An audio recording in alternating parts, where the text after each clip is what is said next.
সালাতের মধ্যে কিন্তু অনেক বেদাত ঢুকে রয়েছে। যেরকম আপনাকে একটা দেখাই, যে আমরা সালাত শুরু করার আগে ওযু করি, তো ওযুর সময় আমরা কি দোয়া বলি? বিসমিল্লাহ। কেউ যদি এবার মাতব্বরি করে বিসমিল্লাহির রহমানির রহিম বলে, তাহলে সে ব্যক্তি বেদাত করলো। কেননা রাসূলের নির্দেশনার মধ্যে রাসূল শুধুমাত্র রাসূলের কথা অতটুকু দিয়ে ওযুর প্রথমে বলতে হবে বিসমিল্লাহ। আপনি যে হির রহমানির রহিম বাড়িয়ে বলেন, এই হির রহমানির রহিম বাড়িয়েটার নাম হচ্ছে বেদাত। সম্মানিত উপস্থিতি, আপনাকে বেদাত আরো স্পষ্ট করে দিই। দেখেন, আমরা এই সময়ে অন্যদিন সালাত কয় রাকাত আদায় করি? ফরজ সালাত 4 রাকাত সালাত আদায় করি, কিন্তু জুমার দিন আমরা কয় রাকাত সালাত আদায় করি? 2 রাকাত। তো এবার পৃথিবীর সব আলেম এক জায়গায় যদি জমা হয়ে বলে যে সালাত আদায় করা তো ভালো একটা কাজ, তো প্রত্যেকদিন যেরকম 4 রাকাত সালাত আদায় করছে, আজকেও 4 রাকাত সালাত আদায় করব, তো এই আমলটা কি রাসূলের নির্দেশনার মধ্যে থাকবে? থাকবে না। তো রাসূলের নির্দেশনার মধ্যে যে আমল নেই, রাসূল বলছেন, আয়েশা রাদিয়াল্লাহু আনহা থেকে বর্ণিত, তিনি বলছেন, মান আমিলা আমালান লাইসা আলাইহি আমরুনা ফাহুয়া রাদ্দুন। কেউ যদি কোনো আমল করলো আর আমলের মধ্যে যদি আমল নির্দেশনা না থাকে, ফাহুয়া রাদ্দুন, সে আমল বাতিল। সম্মানিত উপস্থিতি, তাহলে এখান থেকে আমি এটা বুঝাতে চাচ্ছি যে আপনি যেই আমলে করবেন, আমলটার পিছনে রাসূলের নির্দেশনা লাগবে। তো আপনি যে ওযুর শুরুতে বললেন বিসমিল্লাহির রহমানির রহিম, তো বিসমিল্লাহির রহমানির রহিম সম্পূর্ণ কথাটা কি আল্লাহ রাসূলের? যদি না হয় তাহলে আপনার আমলটা বাতিল। সম্মানিত উপস্থিতি, দেখেন আল্লাহ রাসূল বলছেন, আয়েশা রাদিয়াল্লাহু আনহা থেকে বর্ণিত, তিনি বলছেন, রাসূল সাল্লাল্লাহু আলাইহি সাল্লাম বলেছেন, মান আহদাসা ফি আমরিনা হাযা মা লাইসা মিনহু ফাহুয়া রাদ্দুন। কেউ যদি কোনো কথা বলে, কথাটা যদি আমার না হয়, তাহলে সে কথা বাতিল। তাহলে আপনি যে বিসমিল্লাহির রহমানির রহিম বললেন, সম্পূর্ণ কথাটা কিন্তু রাসূলের নয়, তাহলে এই রাসূলের না হওয়ার কারণে সেটা হচ্ছে বাতিল।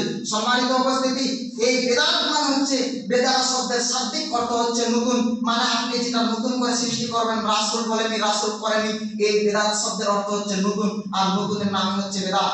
সম্মানিত উপস্থিতি, আর বেদাত মানে হচ্ছে আল্লাহ নবীকে অপমান করা। আল্লাহ নবীকে অপমান করা কিরকম? দেখেন, একটা রাসূলের দায়িত্ব হচ্ছে যে সে পৃথিবীতে যত রকমের খারাপ কাজ রয়েছে, সমস্ত খারাপ কাজ থেকে মানুষকে বিরত থাকার কথা বলবে, নিষেধ করে যাবে, আর যত ভালো কাজ রয়েছে সমস্ত ভালো কাজের আদেশ করে যাবে। তো আচ্ছা, এরকম আমাদের মধ্যে অনেক জায়গায় আছে, আহলে হাদিসের মসজিদও আছে, আমি দেখেছি যে কি, যে ফরজ সালাতের পরে সম্মিলিত মুনাজাত করে। মুনাজাত মানে দোয়া, তো দোয়া করে ফরজ সালাতের পরে সম্মিলিত মুনাজাত করে। আচ্ছা, এটা সুন্নাত না বেদাত? রাসূল কি করেছেন? রাসূলের আদেশের মধ্যে, রাসূলের নির্দেশনার মধ্যে এই ইবাদত করে না, তার মানে এটা হচ্ছে বেদাত। তো আপনি এখান থেকে আপনি এই ইবাদতটা বলতে চাচ্ছেন যে এটা একটা ইবাদত, তো আপনি এটা বলতে চাচ্ছেন যে এটাও ইবাদত, দোয়া করাটা তো ভালো কাজ, তো এইটাও ইবাদত হওয়া দরকার ছিল, এটা হচ্ছে ইবাদতের অংশ। আপনি এই কথা বলতে চাচ্ছেন, এটা রাসূল বলে যায়নি, এটা রাসূল তার দায়িত্বতে খেলাপ করেছে।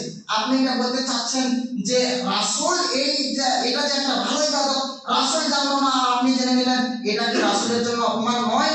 এই জন্যই বিদআত মানে হচ্ছে অপমান করা, রাসূলকে অপমান করা, আর শিরক মানে হচ্ছে আল্লাহকে অপমান করা। সম্মানিত উপস্থিতি, তো আপনাকে আমি এটাই বোঝাতে চাচ্ছি যে এরকম কোন ইবাদত করবেন না যে ইবাদতের পিছনে কোনো দলিল নেই, যে ইবাদত মানুষের তৈরি, এরকম ইবাদত করবেন না। এরকম ইবাদত যদি আপনি করেন, তাহলে রাসূলকে অপমান করলেন। এরকম যদি আপনি ইবাদত করেন, তাহলে রাসূলকে অপমান করলেন। সম্মানিত উপস্থিতি, নতুন কোন ইবাদত করার চেষ্টা করবেন না, এটা হচ্ছে বিদআত। করে শুধু করাই হবে, কোনো লাভ দিবে না, 1 পয়সা লাভ হবে না, কেননা বিদআত সামনের ইবাদত কবুল হতে দেয় না। আপনি যদি বিদআত করেন, তাহলে ইবাদতটা আপনার গ্রহণযোগ্য হবে না।